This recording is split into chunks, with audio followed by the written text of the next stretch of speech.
at some point you can only do so much without money.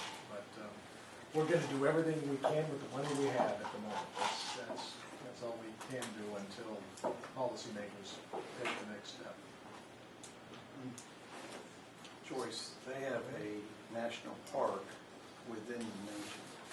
So they've got roads that provide access to that park with regards to the access. So that is another source of funds for them, potentially.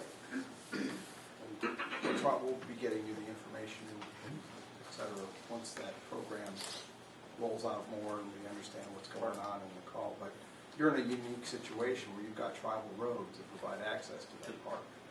Now, speaking of funding, I was at a meeting, I think last year, and this gentleman was from one of the islands.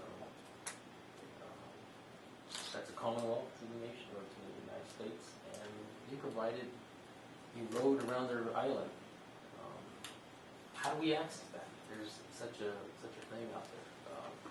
Is that through the State Department? I mean, is there some avenue that we could use to access those type of dollars?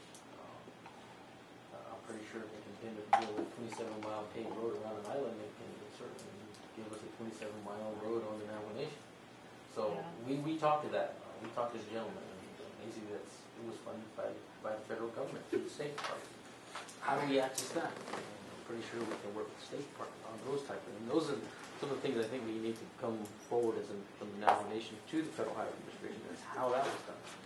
Could we access those type of funds because of our, basically like Council Delegate said, is the large land mass that we deal with. That's where I think we need help as far as identifying those sources of funding through the State Department. That's some food for thought that I thought I'd just get out there. I guess I'll close. I know you all have business to get on with, but I didn't really answer your question fully, Chief, and that was, what do we do with this information and this dialogue? You're looking at the team who really helps advise the leadership at Federal Highway, on tribal issues as they come up.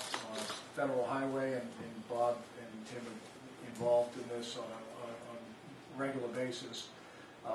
We're asked by congressional committees for what they call technical assistance.